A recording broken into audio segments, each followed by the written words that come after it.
Shalom à tous, que l'Éternel Dieu vous bénisse, que l'Éternel Dieu vous garde. Bienvenue donc à cet enseignement sur le mot rat. Donc on continue à approfondir les Écritures et on avance en écoutant l'Esprit Saint. Nous sommes arrivés dans Jérémie chapitre 38 verset 4, mais allons en fait remettre déjà notre séance devant l'Éternel. Père très saint, nous te rendons grâce dans le précieux nom de Yeshua, ton Fils bien-aimé. Tu es notre Dieu et nous sommes tes enfants. Ta parole est la vérité et ton ta main bienfaisante. Nous en avons besoin. Nous avons besoin d'être nourris, Seigneur, de ta parole pleine de grâce et de vérité au travers de Yeshua, ton Fils bien-aimé.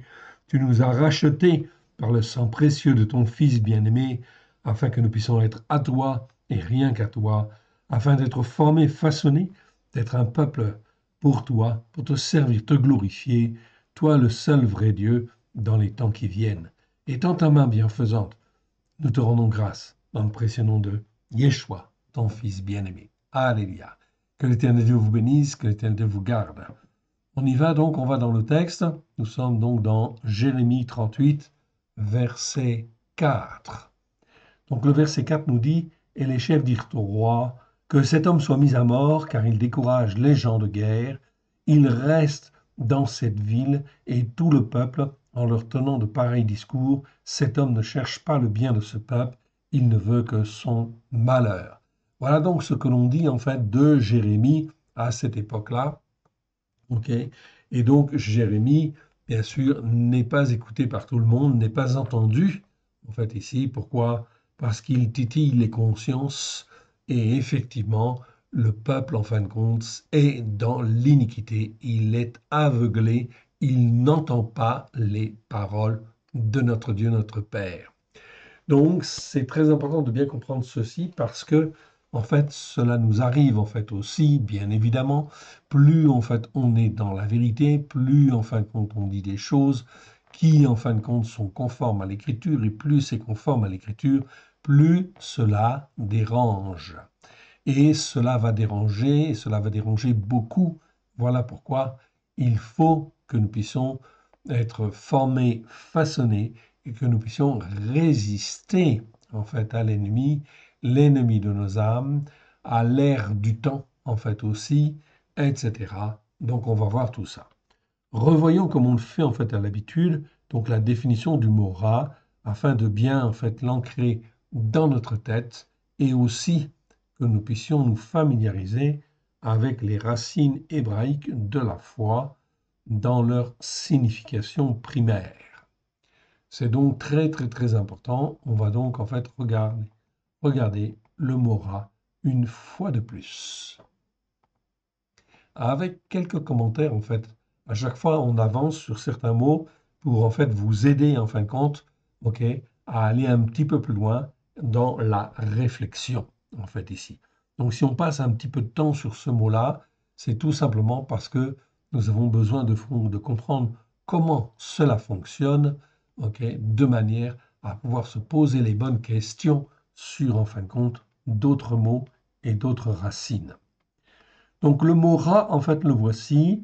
Donc c'est Resh Aïn, ok, comme on l'a vu déjà 663 fois dans 623 versets. C'est un adjectif. Donc rassurez-vous, on verra tous les versets, en fait, ici, car en fait, le mot rat veut dire ce qui est bien, ce qui est mal, ok, par opposition à ce qui est bien.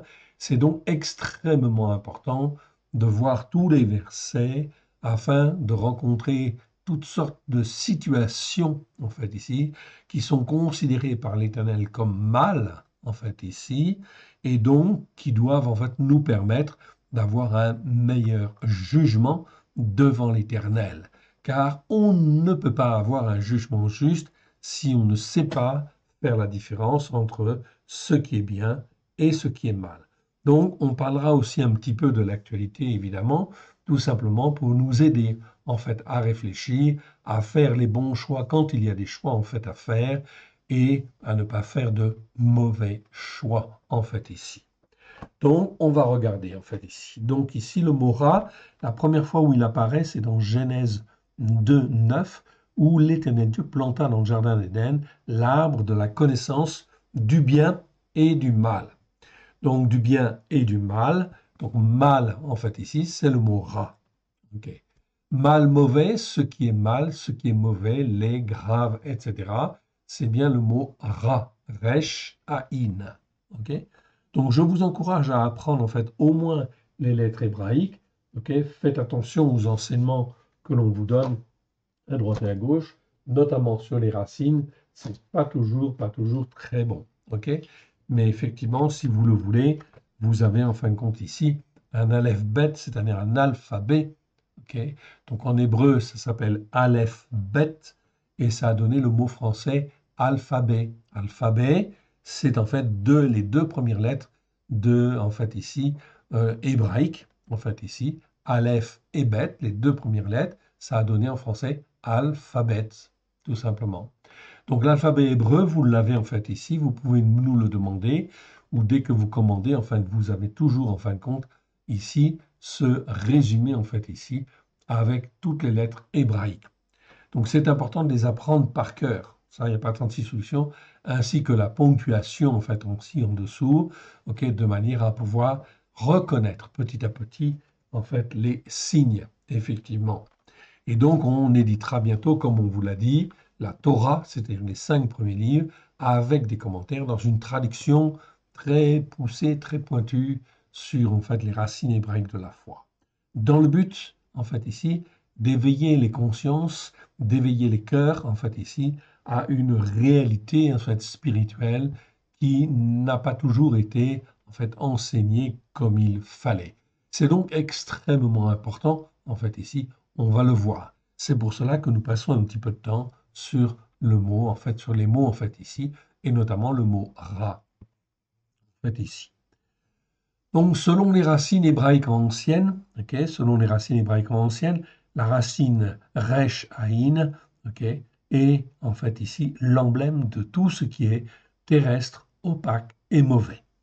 Donc ça, c'est à retenir par cœur.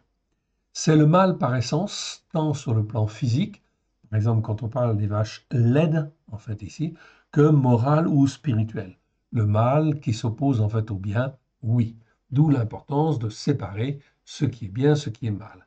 Dans ce chapitre 2 où on parle du bien et du mal, en fait ici, eh bien l'Éternel Dieu, en fait, dit par son esprit qu'il sépara bien ce qui est bien de ce qui est mal. Il y a une séparation très nette, en fait, ici, entre le bien et le mal. Okay, c'est biblique, c'est fondamental, en fait, ici, donc c'est extrêmement important de bien comprendre cela. Or, les choses aujourd'hui, effectivement, ne sont pas forcément tout selon le bien ou tout selon le mal, on est bien d'accord. Okay, le mal est imbriqué dans le bien, etc., et de plus en plus. Donc, il faut apprendre à discerner et à séparer, en fait, ici, selon un jugement juste. Car, en fait, Dieu n'appellera jamais le mal bien et le bien mal. Donc, c'est extrêmement important de bien comprendre cela et d'apprendre petit à petit à faire la différence, à discerner, en fait, ici. Et quand on ne sait pas, en fait, ici, discerner entre ce qui est bien et ce qui est mal, car c'est trop mélangé, en fait, ici, ou trop confus, eh bien, il n'y a pas 36 solutions. On se réfère toujours à l'écriture. Car l'écriture, elle a toujours raison. Okay, et effectivement, les jugements, en fin de compte, de l'Éternel sont tous justes.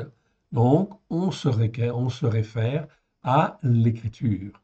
Donc, quand on ne voit pas, en fait, on ne distingue pas ce qui est bien, ce qui est mal, eh bien, si on a une position à prendre, on va prendre une position par rapport à l'écriture. L'écriture dit que ça, c'est bien, alors je dis que ça, c'est bien. Si l'écriture dit que ceci, c'est mal, eh bien, je dis que ceci est mal. C'est donc très, très, très important. Donc ici, selon les racines hébraïques, en fait anciennes, Resh Aïn, c'est l'emblème de ce qui est terrestre, opaque ou mauvais. Généralement mauvais. Ou comme vous le voyez, opaque en fait ici. Donc ce qui est opaque, bah, ça tient effectivement en fin de compte de cette racine Ra, effectivement. C'est le mal par essence, tant sur le plan physique, par exemple en fait les vaches laides dans les plaies en fait de l'Égypte, que moral ou spirituel, le mal qui s'oppose en fait au bien, ça tout le monde comprend bien. Il existe une variante de ce mot, ra, c'est ra'a. Donc Ra'a, c'est en fait ici, ok, le même mot, sauf qu'il est rallongé en fait ici, rallongé avec un kamatz et un et. Donc en fait, ce rallongement fait que Ra'a, la première chose, Ra'a, ça peut être le féminin de Ra, tout simplement. C'est la première en fait possibilité.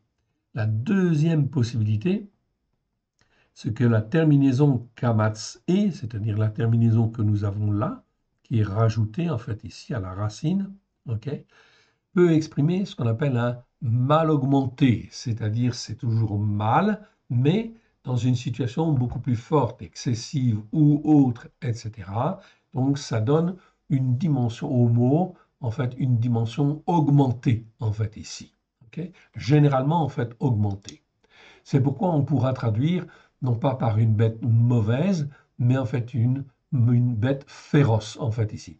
Je dis on pourra traduire. C'est ce que l'on a effectivement dans Genèse 32, 37, verset 20 et 37, verset 33, où là, effectivement, dans la Bible seconde, c'est bien traduit par une bête féroce. OK. Donc, c'est acceptable effectivement comme cela. Quoi qu'il existe, en fait, ici, comme je vous l'ai dit, en fait, il me semble, la fois dernière, un autre mot, en fait, en hébreu, qui parle de férocité ou de violence. C'est le mot péritz, en fait, ici, que je trouve, en fait, ici, qui existe 6 fois dans 6 versets, qui est un nom masculin. OK, le numéro strong 06 530, on le trouve, en fin de compte, dans les 6 versets suivants, on va le voir.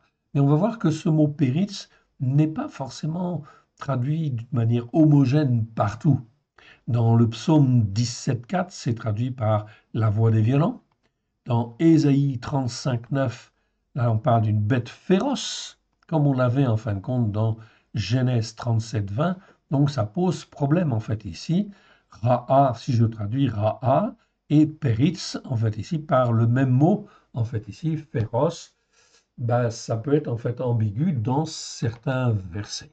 Okay, donc il faudra en fait approfondir en fait ici et revoir le mot en fait péris lorsqu'on en aura l'occasion.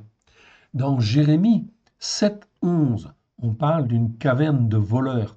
Okay, même terme qui est utilisé par Yeshua lorsqu'il chasse les marchands du temple. Il les traite de caverne de voleurs. Okay, mais ici, le voleur, c'est pas quelqu'un qui est violent, c'est pas quelqu'un qui est féroce ou qui est furieux. Donc ici, dans la traduction, c'est pas forcément tout à fait juste, c'est pas forcément tout à fait ce que Yeshua voulait dire lorsqu'il parlait d'une caverne de voleurs. Mais peut-être plus, en fait, ici, je vous suggère un autre mot, en fait, ici, caverne de brigands, en fait, ici, quelque part. Ok, donc brigand serait certainement plus approprié en ce qui concerne la caverne, en fait, ici. Donc, ce serait mieux de traduire par caverne de brigands, mais il faut vérifier effectivement si le mot brigand, en fin de compte, est tout à fait acceptable en grec dans le verset concerné. Ce n'est pas le sujet, en fait, aujourd'hui, donc on ne continue pas sur ce mot-là. Ézéchiel 7, 22, le mot péris est traduit par furieux. Okay, dans Ézéchiel 18, 10, par un fils violent. Daniel 11, 14, par un homme violent. Mais violent, est-ce que je dois le garder? En fait, pas forcément. Il faut approfondir un peu plus les versets. Pourquoi? Parce qu'on a vu que le mot ramas, en fait, ici, veut dire violence, en fait, ici, quelque part. Donc, effectivement, on est sur une autre racine, en fait, ici. Donc, il faut effectivement approfondir cela. Ce n'est pas l'objet d'aujourd'hui. On revient, en fin de compte, à notre mot ra'a, c'est ce qui nous concerne. Donc, tout cela, je vous l'explique pour, en fin de compte, que notre gymnastique intellectuelle, notre compréhension puisse être travaillée de manière à, en fait, être plus exercée. Ce sont des exemples que je vous donne. Ainsi, en définitive, peut-être conviendrait-il de revoir la traduction de Genèse 32, 10, 32, pardon, 32, 20 et 32, 33, en ne disant pas une bête féroce comme on dit en fait ici, okay, car on trouve effectivement dans Ézéchiel 34, 25, okay, je trouve en fin de compte la traduction en fin de compte ici d'animaux sauvages, ou plutôt bêtes sauvages. Donc effectivement, le mot sauvage est peut-être plus approprié. Ce serait effectivement une réponse intéressante à confirmer en fait par la suite, ok, à confirmer par la suite. Donc on pourrait traduire en fait dans Genèse 32 par effectivement une bête sauvage, effectivement. Et là, effectivement, le verset prend tout son sens et on ne touche pas à cette notion de férocité qui en fait peut être plus, en fin de compte, en rapport avec le mot péritz. On verra cela plus en détail par la suite. Pour le moment, on reste sur le mot rare. Mais tout simplement, peut-être que l'on pourrait en fait traduire, mais tout simplement, donc je vais supprimer ici, mais peut-être, ok, que l'on pourrait traduire tout simplement, traduire Genèse 32, 20 et 33 par une bête de malheur en fait aussi. Ça, c'est possible. Et là, effectivement, c'est conforme. Okay. Donc, bête de malheur, on pourrait, effectivement. C'est acceptable. En fait, bibliquement, et selon effectivement les mots, c'est tout à fait acceptable. En effet, et c'est très courant, notamment chez les prophètes, le mot ra'a, en fait, ici, lorsqu'il a en fait la forme allongée, qui est la forme allongée de ra, veut bien dire essentiellement malheur. Le mot ra'a est classé avec le même numéro strong que le mot ra, mais il existe au moins 284 fois dans les Écritures. On trouvera 70 fois, on retrouvera 70 fois dans le livre de Jérémie, Yirmiyahu, okay, où le mot ra exprime très exactement le malheur dû à la désobéissance et à la rébellion qui perdure. Donc, en définitive, si je dois donner une définition en fait à ce mot ra'a, à la forme allongée en fin de compte du mot ra, et ça c'est très très important, selon les Écritures, le malheur ra'a est très clairement la conséquence des péchés, des transgressions et des iniquités qui perdurent dans le temps. Okay. Donc ça, c'est un fait, en fait, ici. C'est pas peut-être que ça va venir, non. En fait, ici, Ra'a, le malheur, est toujours, toujours, toujours la conséquence des péchés, des transgressions et des iniquités qui perdurent dans le temps. Ainsi donc, tous les hommes, tous les descendants d'Adam, je dis bien tous les descendants d'Adam, okay, qui n'écoutent pas et ne mettent pas en pratique, en fait ici, la parole de Dieu, notamment la Torah, en fait ici, eh bien en fait ça pose problème, oui bien sûr, parce que ils vont en fin de compte automatiquement tomber dans le péché, dans les transgressions, dans les iniquités, et forcément, inévitablement, ça entraîne systématiquement derrière le malheur, évidemment. Le seul qui peut en fait échapper, en fait, nous faire échapper à ces lois, en fait, ici, immuables, ces lois spirituelles, en fait, ici, immuables, qui concernent tous les habitants de la terre, c'est effectivement Yeshua HaMashiach, celui qui est appelé le Christ. Car par son sacrifice, et je dis bien par son sacrifice, il est le seul, en fait ici, qui est capable de laver les péchés, les transgressions et les iniquités, okay, et d'éviter effectivement que la malédiction ou les conséquences, en fait ici, des péchés, des transgressions et des iniquités puissent en fait agir dans en fait nos cœurs et dans nos vies. C'est donc là quelque chose d'extrêmement important. Or, vous voyez, aujourd'hui, nous sommes en 2025. Cela fait déjà 2000 ans que Yeshua est venu pour révéler la parole de Dieu dans toute sa largeur, sa longueur, sa hauteur et sa profondeur. Et regardez ce que les hommes ont fait depuis 2000 ans. Nous sommes en 2025. Est-ce que les hommes écoutent et mettent en pratique avec grâce et vérité la parole de Dieu? La réponse, vous le voyez vous-même et vous avez déjà en fait la réponse dans vos cœurs. Le monde est condamné. Et oui, Et les nations sont condamnées, les hommes sont condamnés. Pourquoi? Parce qu'ils n'écoutent pas. Le ciel et la terre ont été faits par l'Éternel Dieu, l'Élohim, ok? Et effectivement, l'Élohim d'Israël, effectivement. Et donc, c'est lui qui donne les lois, c'est lui qui a créé le ciel, c'est lui qui a créé la terre, c'est lui qui fait les circonstances, qui gère tout et qui fait avancer, en fait, les choses. Et il les fait avancer et il va amener, en fait, ici, justement, ces malheurs progressivement, de manière, en fin de compte, à ramener, en fait, les hommes et les femmes. Ça se travaille, en fait, ici, au niveau de chaque individu, mais aussi au niveau des nations, etc., et au niveau, en fin de compte, des peuples, oui, bien sûr, de manière à ce qu'ils viennent au Seigneur. Toute la terre appartient à l'Éternel Dieu. Je continue en fin de compte dans la définition en fin de compte ici des mots. Donc retenez bien, Ra'a en fait ici qui veut dire malheur est toujours la conséquence des péchés, des transgressions, des iniquités qui perdurent dans le temps.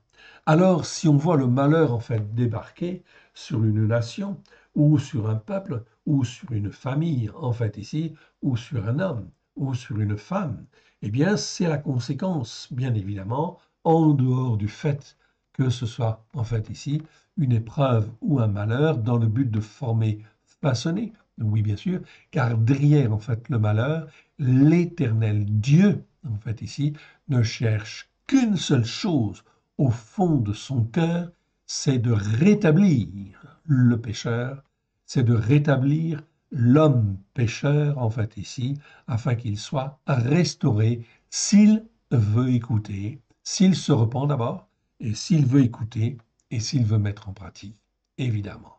Donc, le problème, il est là. Donc, lorsque nous sommes dans les épreuves, bien sûr, si nous comprenons en fait par la foi que ceci existe et existe parce que Dieu le permet, dans le but de nous former, de nous façonner, nous avons raison de penser en fait cela, évidemment. Si nous avons en toute conscience nettoyé nos cœurs, en fait ici, bien sûr, des péchés, des transgressions et des iniquités, que l'Écriture, en fait, ici, nous dévoile, ou que l'Esprit Saint, en fait, ici, a pu nous montrer, évidemment.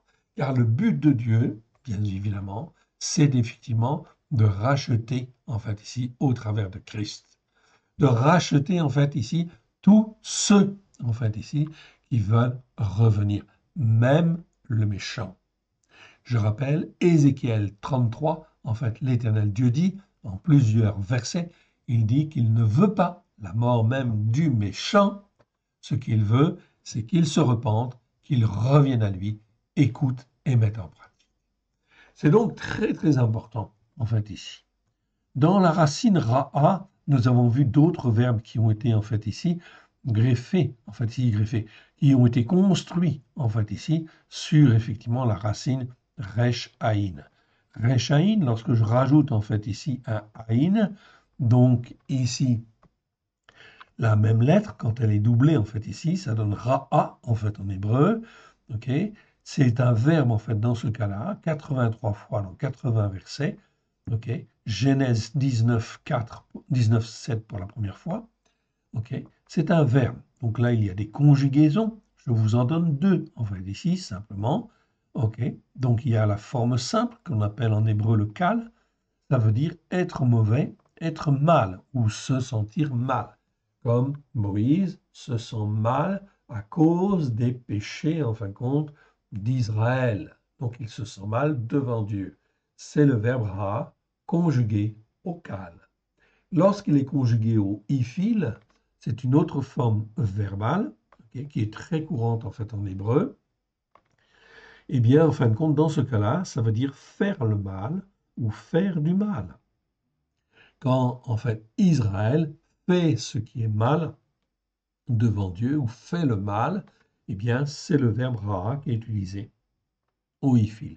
Ou quand, dans certains versets, l'Éternel Dieu dit, je commence à faire du mal okay, sur mon peuple, tout simplement parce qu'il n'écoute pas, il persévère dans, en fin de compte, les péchés, les transgressions et les iniquités, il ne veut pas revenir, donc l'Éternel Dieu agit il fait le mal, mais il fait le mal dans le but, en fait, ici, que les hommes et les femmes puissent se poser les bonnes questions, revenir à l'Éternel, écouter et mettre en pratique comme il le veut.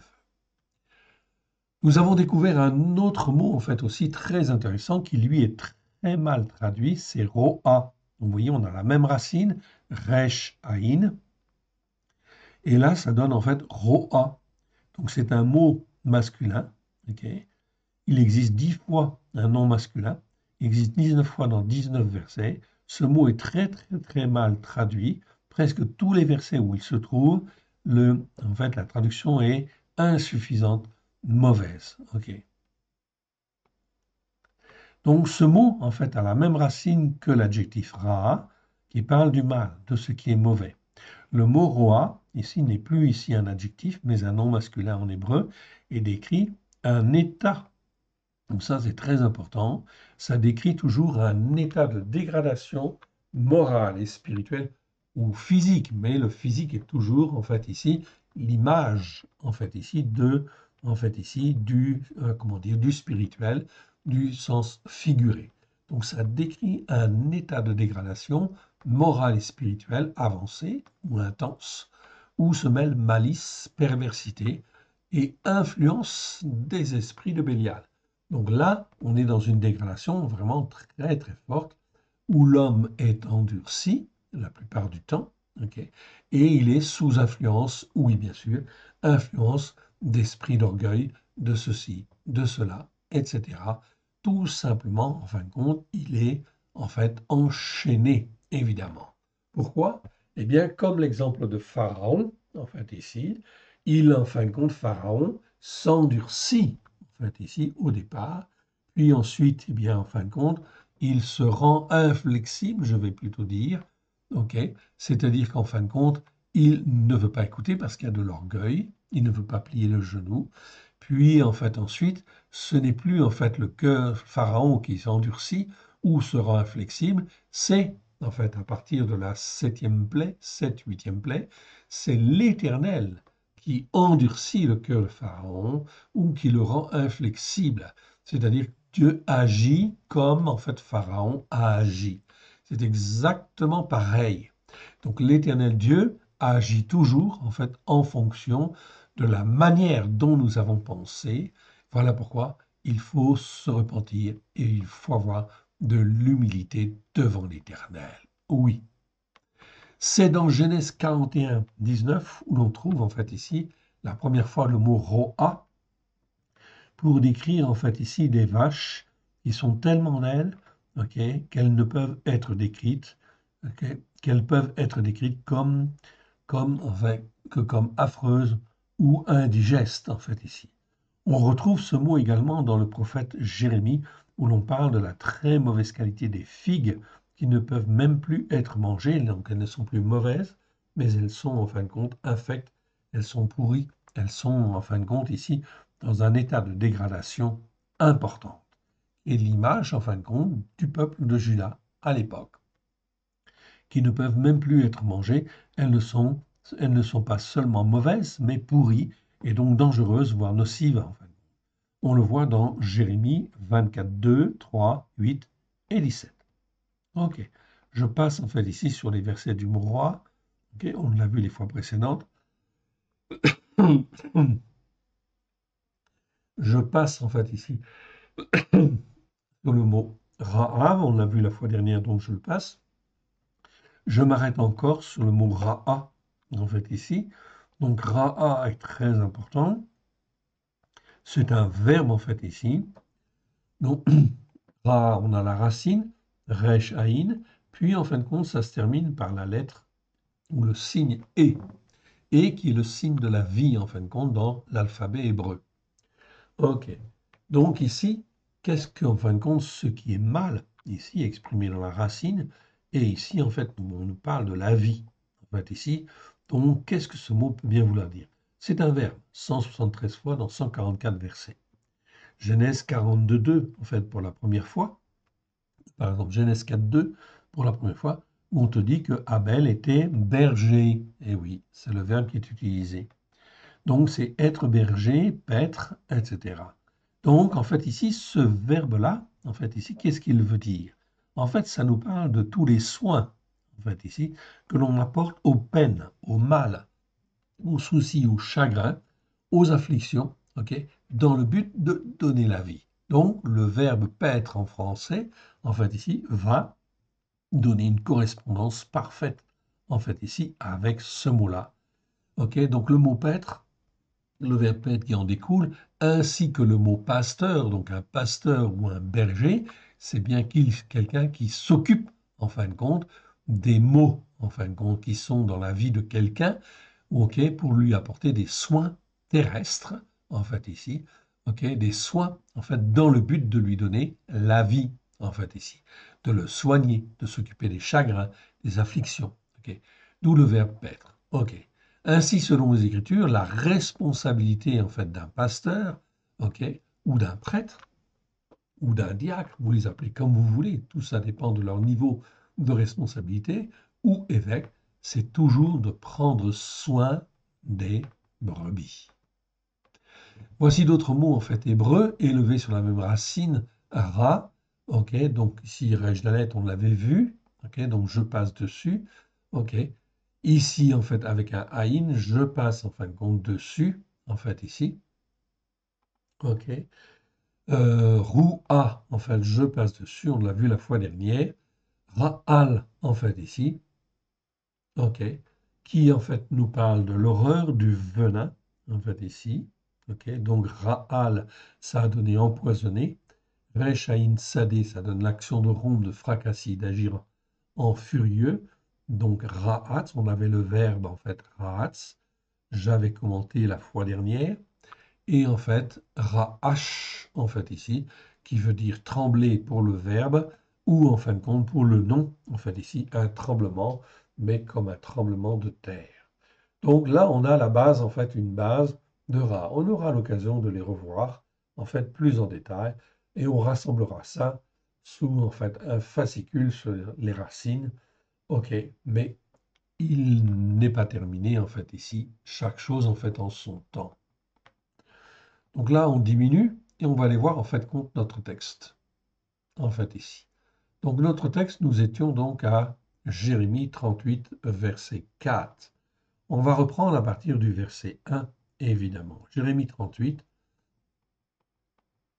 Et on va voir là l'opposition, parce que cela va nous donner, en fait, ici, comment dire, des aperçus, des parallèles avec, en fait, ici, notre situation en 2025. Shephatia, fils de Matan, Gedaliahu, fils de Baruch, et Yuchal, fils de Shelemiahu, et Pashur, fils de Malkia, entendirent les paroles de Yirmeyahu, Jérémie, et que Jérémie, en fait ici que Yirmeyahu, adressait à tout le peuple en disant: Ainsi parle l'Éternel, celui qui restera dans cette ville mourra par l'épée, par la famine ou par la peste. Mais celui qui sortira pour se rendre au Kasdim, c'est-à-dire aux Chaldéens, aura la vie sauve, son âme sera son butin et il vivra. Donc ici, ce n'est pas sa vie, en fin de compte, ici, c'est bien le mot nefesh. Nefesh, en fin de compte, ça nous parle de l'âme. Donc certains traducteurs disent, en fin de compte, c'est la vie. Non, c'est pas la vie, c'est l'âme, en fait, ici, de la personne. C'est-à-dire tout ce qui est formé, qui est instruit, en fin de compte, chez l'homme, de manière à ce qu'il puisse être une âme, en fait, ici, formée, façonnée, pour être avec Dieu et attachée, en fait, à Dieu. C'est cette nefesh, en fait, on ici, cette âme qui, elle, ne meurt pas. Notre corps, en fait, meurt, ok, mais notre âme, en fait, ici, peut avoir la vie éternelle que l'Éternel Dieu promet. Oui, bien sûr. Cette âme, elle vit, en fin de compte, ok? Et en fin de compte, si elle ne vit pas dans la résurrection avec Christ, elle vit toujours, ok? Mais dans le feu, en fait, pour l'éternité, dans les souffrances, en fait, éternelles. Voilà pourquoi la vie sur la terre est une période, en fait, ici, extrêmement importante, dans laquelle, en fait, les hommes, tous les descendants d'Adam, ont à décider de ce qu'ils veulent faire. Ok, est-ce qu'ils veulent écouter et mettre en pratique les lois de l'Éternel oui ou non. Est-ce qu'ils veulent écouter?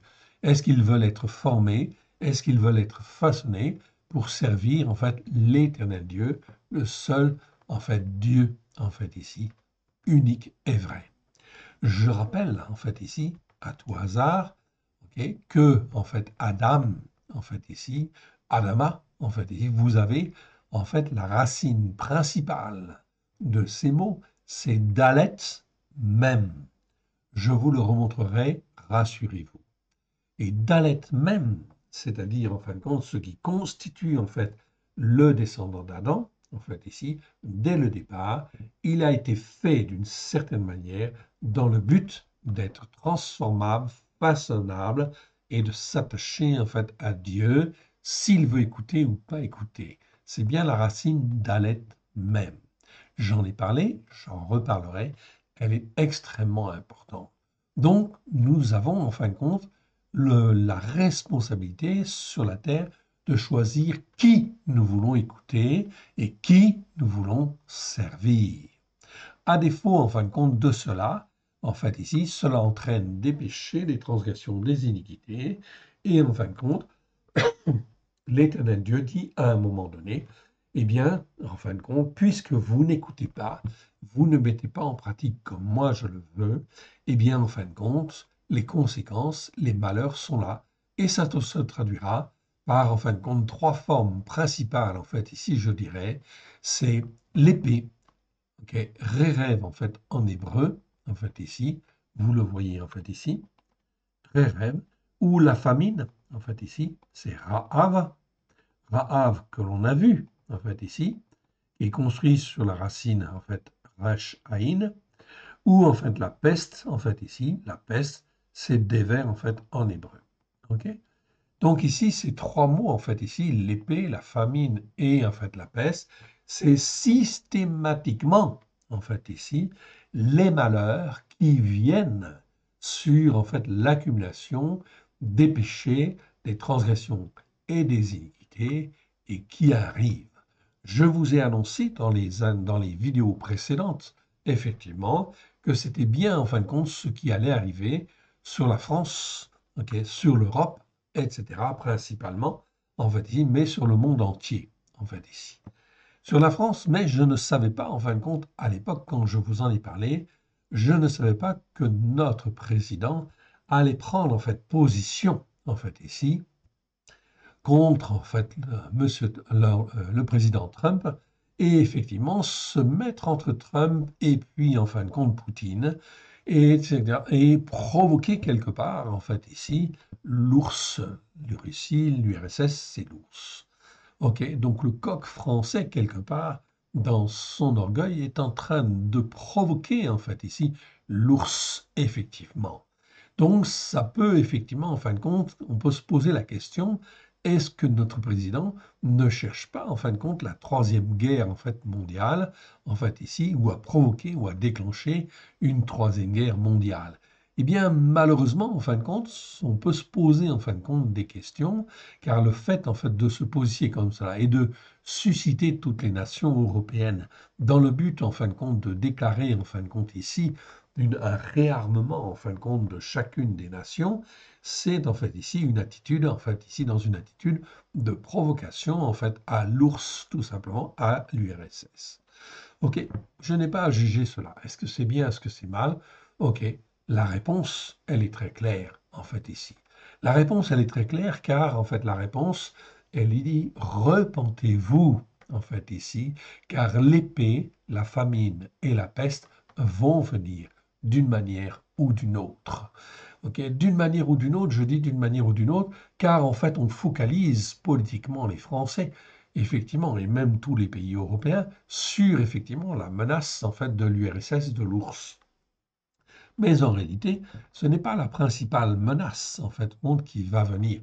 L'épée va venir, mais l'épée, en fin de compte, la principale en fait ici, épée qui va venir, il y en aura beaucoup qui vont venir, mais la principale, c'est l'islam. Oui. Pourquoi? Parce que la France, en fin de compte, n'est pas de culture en fait islamique et ça pose problème évidemment. Et un problème très grave et un problème conflictuel. Tout ce que vous voyez en fait au Moyen-Orient, avec Israël et le Hamas, eh bien, c'est exactement, en fin de compte, une préfiguration de ce qui va venir dans nos sociétés. Oui, bien sûr.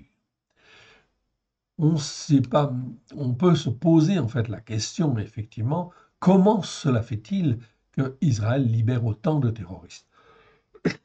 Parce qu'ils n'ont pas le choix, en fait, ici, quelque part. Ils n'ont pas le choix, car cela est imposé, oui, bien sûr, par les nations, en fait, elles-mêmes, et par, en fait, le président Trump, oui, bien sûr, qui, en fin de compte, pousse Israël, effectivement, à relâcher les terroristes. Est-ce que c'est bien? Est-ce que c'est mal? Eh bien, ce qui est important, c'est de récupérer effectivement les otages. Oui, c'est ce que l'on peut faire sur le plan humain pour le moment. Mais ces terroristes, où croyez-vous qu'ils vont aller?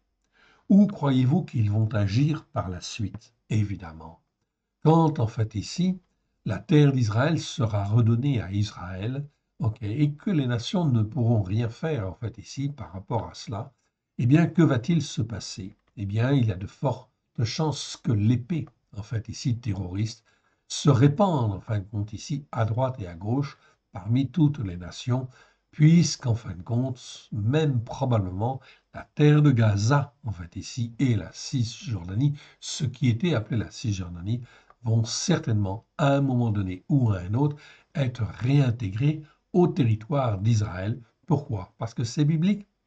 Ça fait partie des promesses que l'Éternel Dieu a fait à Abraham, à Yitzhak et à Jacob. Il a dit, je te donnerai tous les territoires du fleuve de l'Euphrate jusqu'à en fait la mer Méditerranée, etc. Donc, on voit bien que ça, c'est conforme. C'est conforme, en fin de compte, au plan, en fin de compte, de Dieu. Et c'est très important d'être de plus en plus dans les plans de Dieu. Or, en 1948, lorsque les nations ont effectivement, qui dominaient, en fait, ici sur le Moyen-Orient, ont fait le partage des territoires, elles n'ont pas donné. Elles n'ont pas donné la terre que Dieu avait promis à Israël, ils ne l'ont pas redonnée à Israël. La conséquence de cela, bien sûr, ce sont des conflits qui viennent. Et des conflits, en fin de compte, et des tensions et des guerres, et ce n'est pas fini, en fait, ici. Donc, voilà pourquoi il convient de bien comprendre que, en fait, ici, l'épée, l'Éternel Dieu, le permet comme une sanction, en fin de compte, à la désobéissance, au péché et à la rébellion, à la désobéissance, au péché, aux transgressions, et aux iniquités. Oui, bien sûr. OK. Donc, ici, l'épée, la famine et la peste donc, vont venir. OK? Mais pas forcément comme on le pense, évidemment. Mais quoi qu'il en soit, en fait, ici, la seule réponse, il ne s'agit pas de fuir. Il ne sert à rien, en fin de compte, de fuir dans la campagne ou de fuir, en fin de compte, ici, dans une région ou un pays que l'on croirait plus sûr, effectivement, si l'Éternel ne vous dit, en fin de compte, pas de partir, expressément de partir. Ce qui est extrêmement important, et vous le voyez ici, Jérémie, est-ce qu'il fuit en fin de compte en Égypte à l'époque? Non. Il reste là. L'Éternel ne lui a jamais dit de partir. Donc, devant le mal, devant le malheur, il faut rester là où on est. Pourquoi? Parce que l'Éternel Dieu se sert de Jérémie pour parler, témoigner, dire ce qui ne va pas, afin que les hommes et les femmes puissent se repentir. Et c'est exactement ce que nous avons à faire, nous, en fait, ici, qui avons la grâce, en fait, ici, d'avoir été rachetés par le sang de l'agneau et qu'ils sommes formés, façonnés pour voir les temps prophétiques dans lesquels nous sommes et dans lesquels, en fait, nous allons. Cela va, en fin de compte, bousculer et cela va bousculer très dur, oui, bien sûr. Donc, il faut rester là où on est. Donc, notre but, c'est pas de juger qu'un tel prend une bonne décision sur le plan politique ou autre. Non. En fait, tout est sous le contrôle de l'Éternel, notre Dieu. Et il ne se passe rien sur la terre sans que l'Éternel Dieu ne donne son aval. Voilà pourquoi il convient en fin de compte d'être là où on est pour faire les œuvres que l'Éternel Dieu a préparées d'avance. Et notre rôle est de témoigner, de dire que la Torah est la vérité, ok, avec grâce et vérité, et de dire effectivement que le mot nomos, le mot grec nomos, veut dire Torah, en fait ici, dans en fait ce qu'on appelle le Nouveau Testament, ce que les nations appellent le Nouveau Testament, et qu'effectivement il faut revenir, il faut se repentir, revenir à Dieu pour écouter et mettre en pratique comme il le veut lui, selon la Torah, les prophètes et les psaumes, avec grâce et vérité. Ok. Ainsi parle l'Éternel, verset 3. Cette ville sera livrée à l'armée du roi de Babel qui la prendra. Donc, la ville, elle sera effectivement jugée. De même que la France, de même que l'Europe, les pays européens vont être jugés. Ok. Alors, est-ce que c'est Moscou qui dominera? Non, en fait, ici. La réponse, en fin de compte, non. Peut-être qu'il y aura des agressions, oui, certainement. Ça, c'est une certitude. Mais dans les prophéties de Daniel et de l'Apocalypse, il n'est pas dit que les pays européens deviennent communistes. Non, absolument pas. Ok. Les pays européens deviennent en fin de compte d'extrême droite, en fait ici. Ok. Ils sont en fin de compte sur une domination, en fin de compte ici, de l'extrême droite. Tout simplement pourquoi? Parce que les désordres sont tels à droite et à gauche qu'il faut réagir. Et le combat en fait avec l'islam qui va se passer en fait ici, eh bien forcément va nécessiter des réactions énergiques, ok, des prises de position en fait ici qui nécessitent de trancher en fait ici de manière énergique. Or, ce n'est pas effectivement, on est bien d'accord, ce n'est pas en fin de compte les partis d'extrême gauche, etc., ou de gauche tout court, ou de centre, qui en sont capables de, en fin de compte, ici, répondre en fait au problème. Donc, inévitablement, ça ira dans ce sens-là. Espérons que seulement les dirigeants que nous aurons puissent, en fin de compte, être, pour certains, en fait, ici, orientés, en fait, ici, vers Israël, en faveur d'Israël, ou être orientés sur la Torah, les prophètes et les psaumes. Il n'y a pas 36 vérités, oui, bien sûr. Donc, il faut vraiment, en fin de compte, vraiment s'affermir et prendre une position déterminée dans un sens par rapport, en fin de compte, à l'écriture. La seule manière, en fin de compte, de tenir, alors que tout, en fait, va être ébranlé, il n'y a pas 36 solutions, c'est de dire, en fait, que la Torah est la vérité. Et donc, quand je dis la Torah est la vérité, ça veut dire que l'Éternel dit qu'il faut faire le Shabbat, qu'il faut faire les fêtes de l'Éternel. Tout ça, c'est un cadre. C'est un cadre, en fin de compte, éducatif, formateur, qui nous garde, qui nous forme, qui nous façonne. C'est pour ça qu'en fin de compte, ces lois en fait, qui sont dans la Torah sont indépendantes, en fait, ici, des lois, en fin de compte, qui existent dans chacun de nos pays, mais qui, en fin de compte, chacun de nos pays a, en fin de compte, pris certaines valeurs, ok, et les a gardées. Nous sommes de culture judéo-chrétienne, donc on a ici quelque part un avantage en fait ici par rapport à cela. Donc il faut que les peuples se déterminent et il faut que la France en fait aussi se distingue en fait ici par rapport en fait aux autres pays de culture en fin de compte judéo-chrétienne, tout simplement parce que la France en fait en hébreu c'est le mot tsarfat. Tsarfat.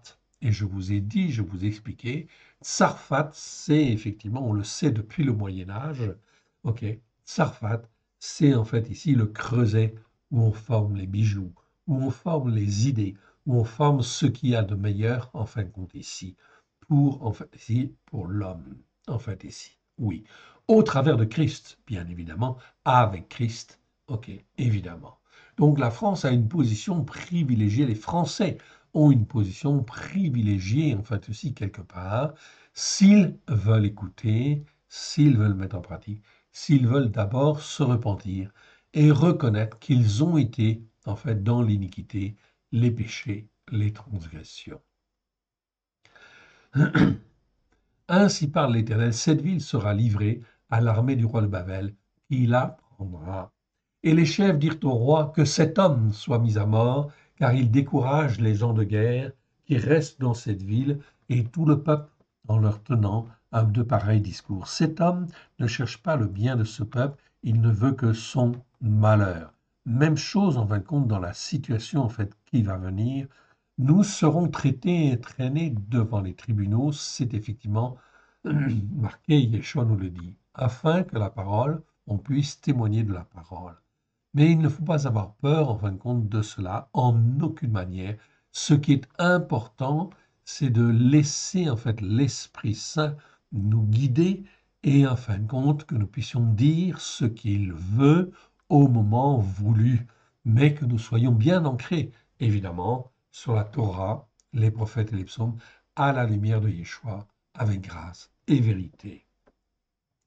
Le roi Tzidkiaou répondit, « Voici, il est entre vos mains, car le roi ne peut rien contre vous. » Aïe, aïe, aïe. Vous voyez donc là, il y a un roi. Un roi, en fin de compte, sur Juda. Okay. Nous sommes dans les années, en fin de compte, où, en fait, ici, comment dire, Babylone siège autour, effectivement. C'est les 3 dernières années. Hein. Donc, en fait, Tzidkiaou, il a régné 11 ans. Ma mémoire est bonne. Et là, on est dans les dernières années. Okay. Donc le roi de Tzidkiaou répondit, « Voici, il est entre vos mains, car le roi ne peut rien contre vous. » Donc vous voyez en fin de compte ce qui se passe ici. En fait, ici, le roi ne peut rien contre les grands, en fin de compte, du pays. Ça veut dire que le roi n'a pas l'autorité, ou n'a plus l'autorité. Vous avez remarqué, en fait, ici, d'une manière certaine, que notre président, que je respecte car il est notre président, ok, eh bien, en fin de compte, depuis en fait quelque temps, depuis qu'il a dissolu effectivement l'Assemblée, n'a plus de pouvoir. En fait, ici, enfin, plus de pouvoir. Ne peut plus exercer en fin de compte correctement, et que même le gouvernement ne peut pas décider en fait quelque chose, ok, sans effectivement qu'il y ait systématiquement de l'opposition. Cela paralyse en fait le pays, oui bien sûr. Et c'est extrêmement, extrêmement mauvais en fait ici, parce que cela conduit en fait automatiquement en fait ici à la détresse, oui bien sûr. Le pays ne peut pas se relever en fait ici sans en fin de compte repentance. Tant qu'il ne se repent pas et en fin de compte ne se tourne pas vers l'Éternel Dieu en fait ici pour se repentir, en fait, ici, eh bien, la situation ne peut que se dégrader. Donc on le voit, et c'est voulu. Et c'est voulu, en fin de compte, enfin c'est voulu. Tout cela est enclenché à cause des péchés, des transgressions des nations et des pays. Chaque fois que la France ou que notre président prend en fait une position qui est contraire à la parole de Dieu, cela entraîne automatiquement, en fin de compte, des malédictions. Ça ne veut pas dire que tous les Français vont être entraînés dans la même malédiction. Effectivement, non. Okay, mais la France, en fait, ici, est effectivement sujette à des, comment dire, à des malédictions qui sont extrêmement, extrêmement graves, qui vont contribuer, en fait, à descendre, à faire descendre sa réputation et sa notoriété. Oui, bien sûr. La France était un pays qui était largement dominateur. Oui, bien sûr, comme beaucoup de nations européennes ont eu en fait leurs heures entre guillemets de gloire en fait ici. Ok, elles ont dominé, mais comment ont-elles dominé? C'est ça le problème. Donc en fait forcément il y a des conséquences en fait à cela. Et la France aujourd'hui paye en fait ici justement la manière dont elle s'est comportée. Quand vous voyez l'Algérie, en fin de compte, ici, se comporter, en fait, ici, avec les Français, d'une certaine manière, on ne peut pas dire que c'est effectivement, en fait, sous un bon rapport. Oui, la tension est en train de monter, oui, bien sûr. Mais c'est vrai que l'Algérie a subi, en fin de compte, tout un certain nombre de choses, en fait, ici, mauvaises de la part, en fin de compte, de la France et des Français. Oui. Alors, cela va créer, en fin de compte, des tensions, oui, bien sûr. Nous n'avons pas à juger de ces choses-là. C'est Dieu qui juge de ces choses-là. Mais une chose est sûre, en fin de compte, ce que nous avons à juger, c'est les choses qui nous concernent. À savoir, effectivement, que nous devons juger, en fait, ici, tout ce qui a un rapport avec, en fait, ici, la parole de Dieu, de manière à aider les uns et les autres à revenir à la parole de Dieu pour être sauvés, en fait, ici, dans le contexte, en fait, qui va venir, de tension, en fin de compte, importante qui va venir. Le roi de Tzidkiaou répondit, voici, il est entre vos mains, car le roi ne peut rien contre vous. Alors ici, en fin de compte, on voit aussi que si effectivement notre président n'a pas effectivement en fait ici en France beaucoup de pouvoir, enfin, beaucoup de pouvoir, il n'est pas très écouté en fait ici. La plupart des Français, lorsqu'ils écoutent, en fait ici, notre président, ont envie en fin de compte de le rejeter, effectivement. Okay. Donc il va effectivement en fin de compte aux prochaines élections. C'est sûr effectivement que son parti a très peu de chances en fin de compte de faire un bon score, si je puis dire. Donc, ça va en fait tourner effectivement en fait vinaigre, comme on pourrait dire. Ok. Donc le roi de Tzidkiaou répondit, voici, il est entre vos mains, car le roi ne peut rien contre vous. Alors justement, est-ce que c'est pour cela que, en fin de compte, notre président se tourne, en fin de compte, vers l'Europe en essayant, par peur, en fait, ici, de monopoliser les différentes nations contre, en fait, ici, l'ours? Effectivement, on peut se poser la question.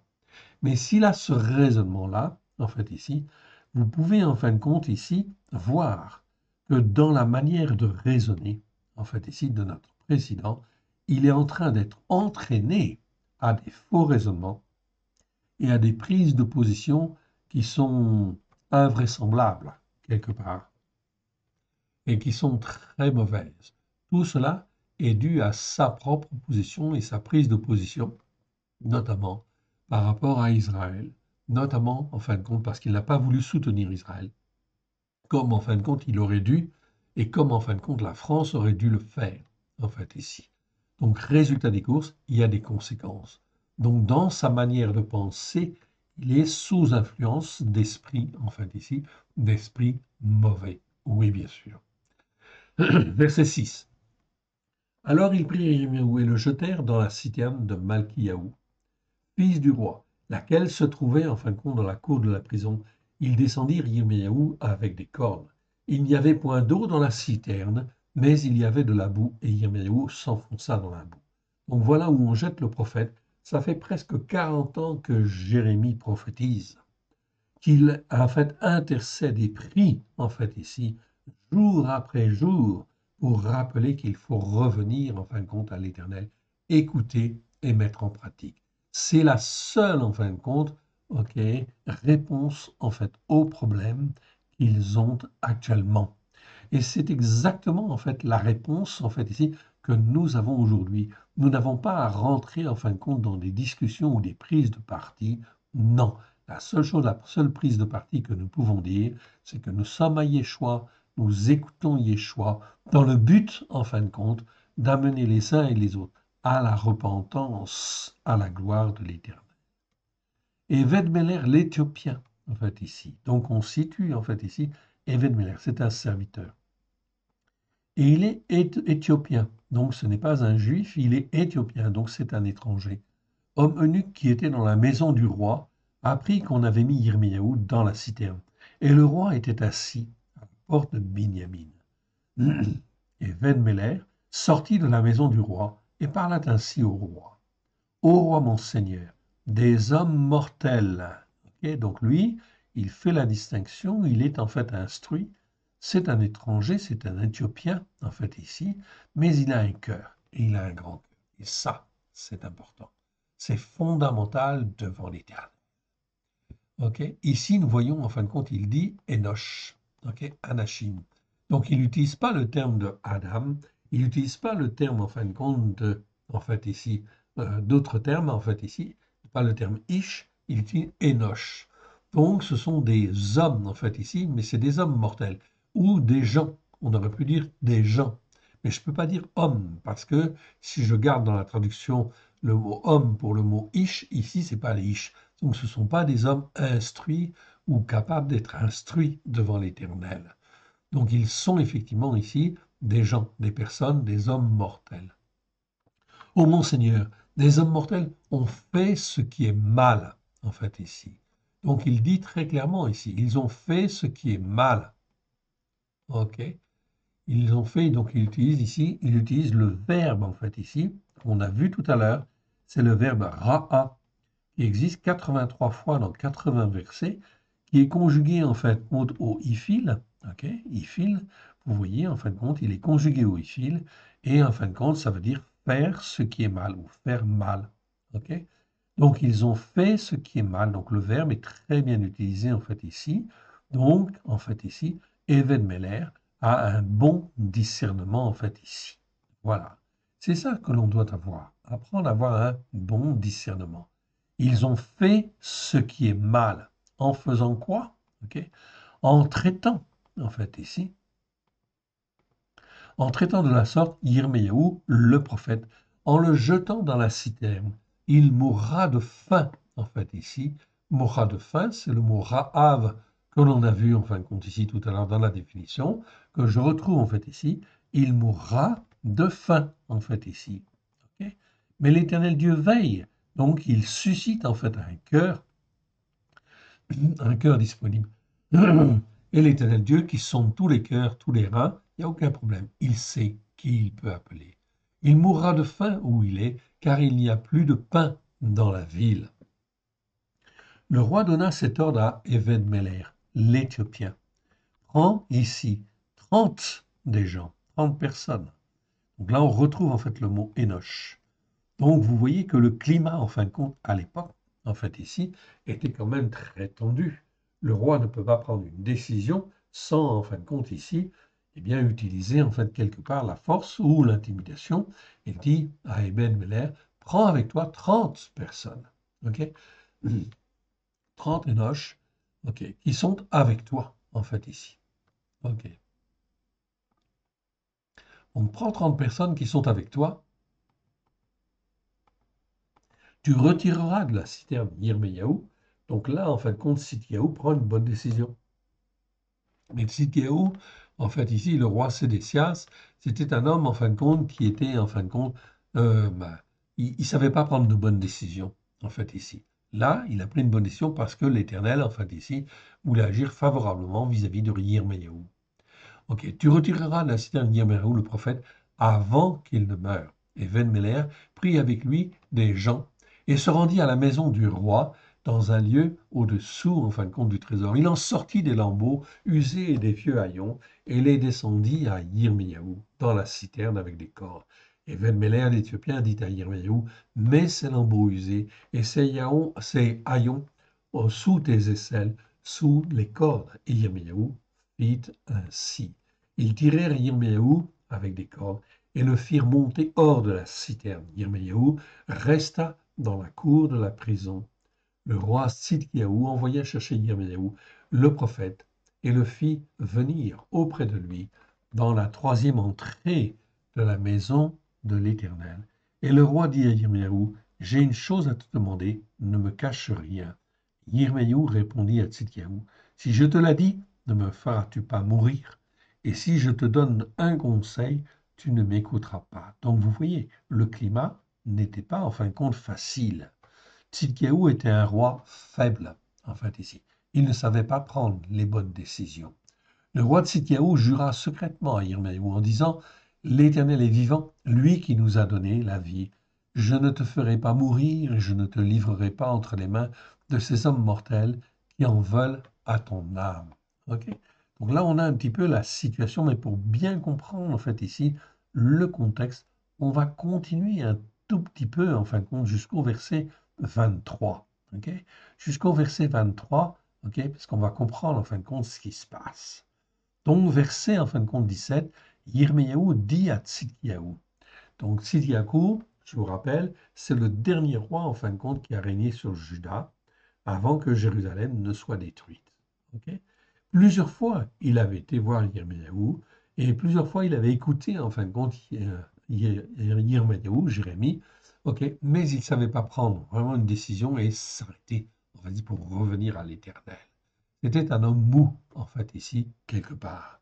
Voilà pourquoi, en fait, ici, nous devons, en fait, nous, hommes, nous, chefs de famille, etc., ok, nous sommes responsables de notre maison, en fait, ici, spirituelle, Et nous devons prendre en fait des positions et nous devons en fin de compte prendre les bonnes décisions devant l'Éternel, devant la situation en fait ici qui arrive.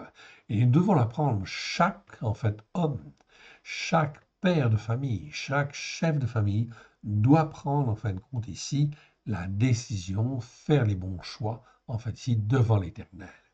Yirmiyahu dit alors à Tzidkiyahu, ainsi parle l'Éternel, l'Élohim des armées, l'Éloé Israël, c'est-à-dire l'Éloé, je vous ai écrit Israël en fait ici, ok, en comment dire, en décomposé de manière à bien comprendre la racine, Yisraël. Sra, c'est le verbe Sarah, ça veut dire combattre avec, en fait ici.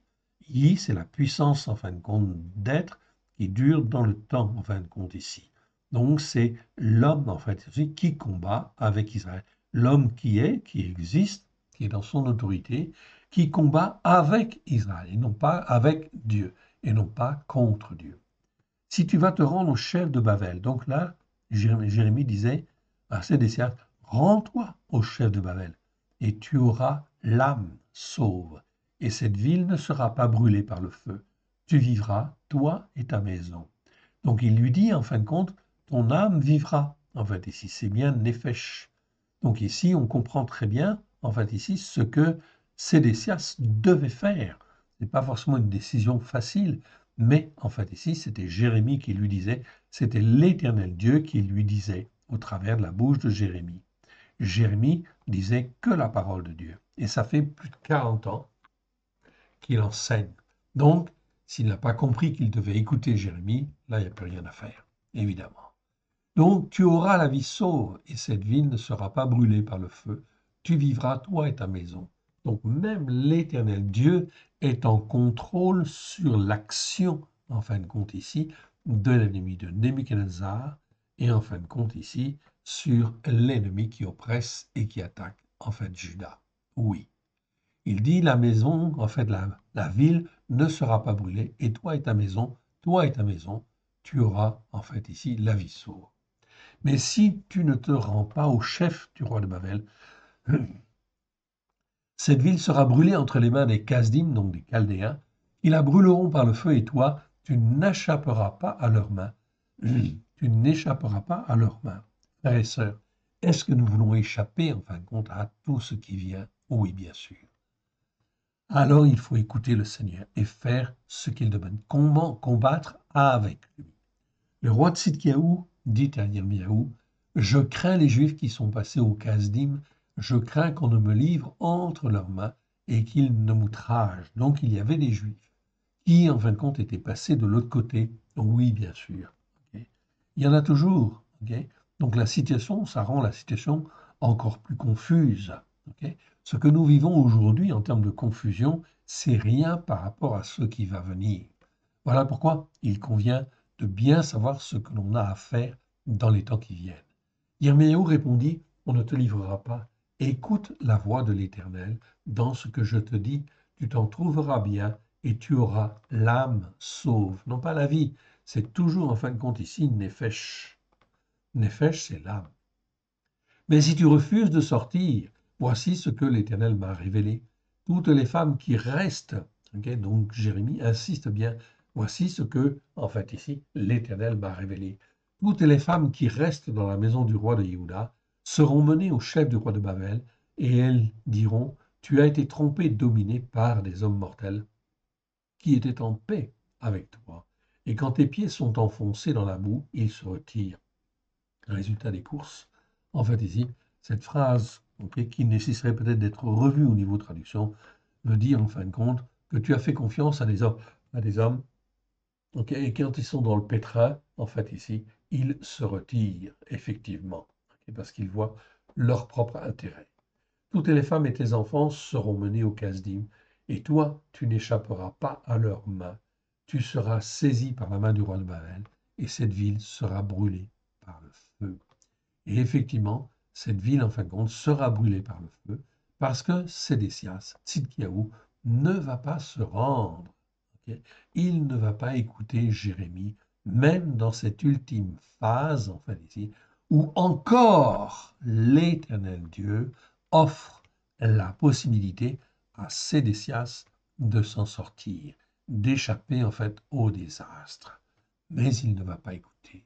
Il ne va toujours pas obéir. Il va endurcir son cœur, en fait, ici.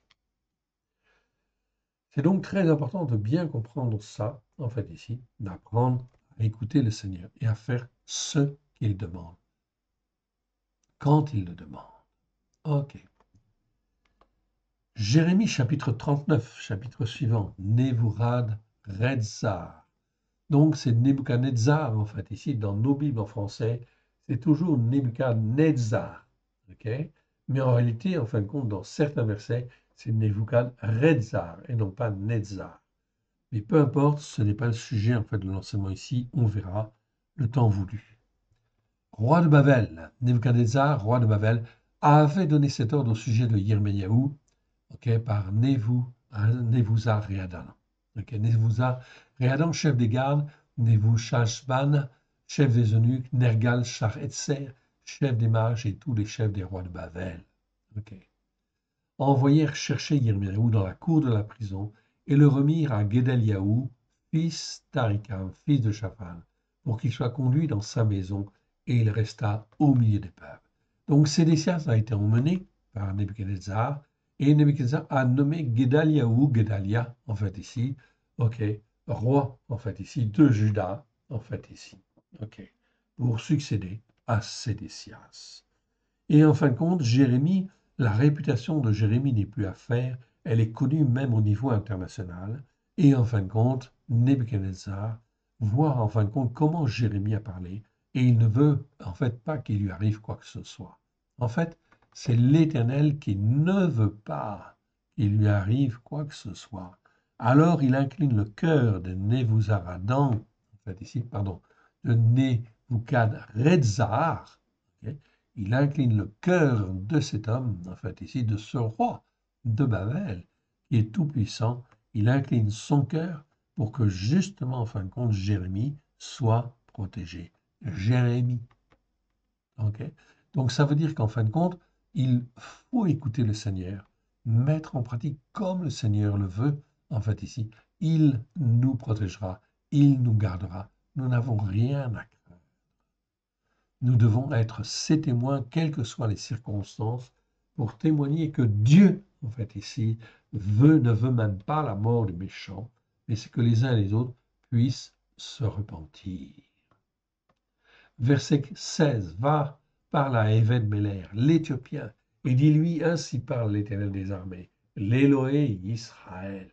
Voici, je vais faire venir sur cette ville les choses que j'ai annoncées pour le malheur. Donc on retrouve en fait ici le mot ra, en fait ici, que l'on étudie. Donc là, on est bien sur le malheur, en fait ici, ou le mal, en fait ici.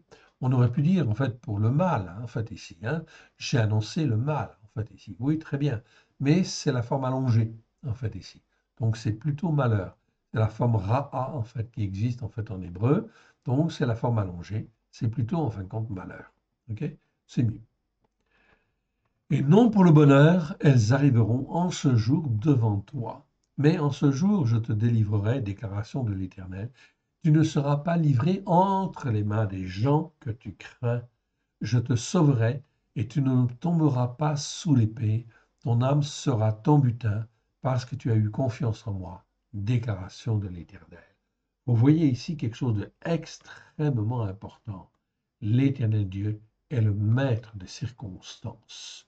Il a vu ce que Éved-Méler, l'Éthiopien, avait fait, en fait, ici, pour Yirmiyahu, et il l'a récompensé. Oui, bien sûr. Il l'a protégé et il l'a gardé, en fait, ici.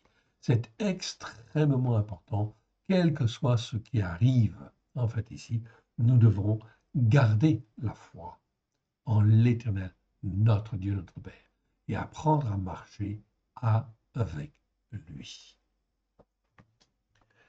Nous sommes dans Jérémie 40, verset 2, en fait, ici. Voici la parole de l'Éternel, la parole qui fut adressée à Yirmiyahu de la part de l'Éternel, après que Nebuzaradan, c'est pas facile à prononcer, chef des gardes l'eut renvoyé à Rama et qu'il le fit chercher alors qu'il était lié de chaînes parmi les captifs de Jérusalem et de Yehuda, et qu'on emmenait à Bavla. Bavla, c'est Bavel. Ok, donc là, même chose, vous avez en fin de compte ici, Bavel en fait ici, je fais juste remarquer en passant, sans en faire trop de commentaires, Bavel en fin de compte, mais en hébreu, nous avons en fin de compte ici, en fait, un rallongement en fin de compte du mot, ok, par un kamatz et comme on l'a vu tout à l'heure, et ça donne Bavela en fait ici. Donc, on vous l'a mentionné en fait ici. On n'en fait pas le commentaire détaillé aujourd'hui, ok, mais ça existe. Et ça existe, c'est très important parce que ça existe aussi pour Yerushalayim. En fait, ici, on a Yerushalayima dans la Brit Hadasha. Bien sûr, c'est jamais traduit par les nations. En fait, ici, comme il convient. C'est pour ça que nous l'avons traduit, en fait, ici. On distingue Yerushalayim de Yerushalayima, hein, de Yeruzaluma, en fait, ici. On l'a distingué dans notre traduction, en fin de compte, selon, en fait, les racines hébraïques de la foi. OK. Le chef des gardes envoya chercher Yirmiyahu et lui dit, l'Éternel ton Élohim a annoncé ses malheurs contre ce lieu. Donc tout ce qui a été fait, c'était annoncé en fin de compte par l'Éternel. L'Éternel a fait venir et exécuter ce qu'il avait dit, et ces choses vous sont arrivées parce que vous avez péché contre l'Éternel et que vous n'avez pas écouté. Donc ici, on voit bien, parce que vous avez péché contre l'Éternel et que vous n'avez pas écouté. Aujourd'hui, nous sommes en 2025. C'est exactement en fait la même chose aujourd'hui avec les églises, avec en fait ici tous ceux qui se disent croyants. Ils n'écoutent pas et ne mettent pas en pratique comme l'Éternel Dieu le veut. Le péché existe et il continue. Il persévère. On est toujours, en fin de compte, dans l'iniquité, en fin de compte, chrétienne, ou dans l'iniquité de Constantin, ou dans l'iniquité catholique, vous l'appelez comme vous voulez, mais vous voyez bien que le monde, en fin de compte, fait Noël, on l'a vu récemment, ok, et avec un engouement, en fin de compte, tout à fait particulier, qui témoigne de l'idolâtrie, en fin de compte, des populations. Eh oui, des nations. Donc, forcément, ça va entraîner des malheurs. Oui, voilà pourquoi les malheurs viennent.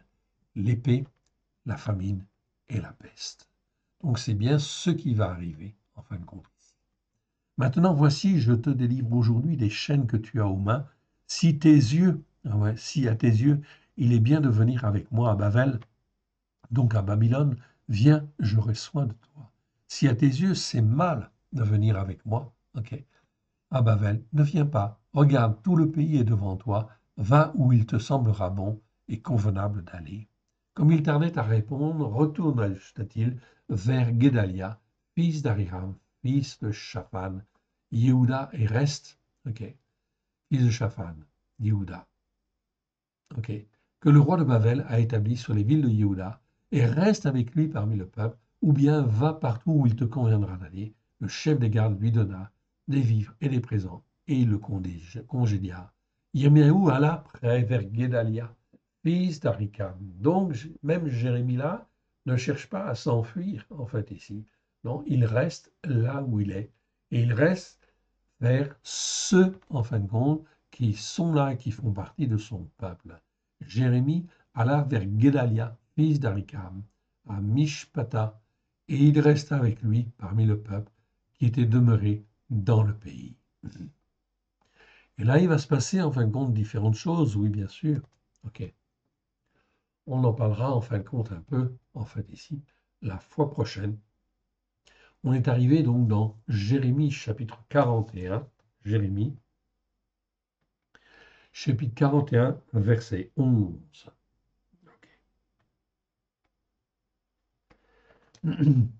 Donc tout cela, en fin de compte, on va l'étudier en fait un peu dans le détail, tout simplement parce que ça nous permet de comprendre en fait les situations et de comprendre, de comprendre ce qui est agréable à Dieu et effectivement de faire ce que lui attend de chacun de nous.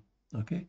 Nous rentrons dans une phase prophétique extrêmement importante, ok, fondamentale, où l'Éternel Dieu fait venir l'épée, la famine, les jugements, ok, tous les jugements bien sûr, la famine, l'épée et la peste, enfin ici, tout simplement, ok, non pas en fait forcément pour nous faire souffrir, non. En fait ici, ce n'est pas sa volonté, c'est en fait ici d'appeler les uns et les autres à la repentance s'il est possible. Et pour cela, l'Éternel Dieu a besoin de nous, de chacun de nous, en fait ici, pour qu'on puisse témoigner avec notre bouche que l'Éternel Dieu est un grand Dieu, qu'il faut écouter et mettre en pratique sa parole avec grâce et vérité au travers de Yeshua. Et que, en fin de compte, il est toujours possible de revenir, en fait, à l'Éternel. Mais les temps sont courts et les temps sont pressés, en fait, ici, quelque part.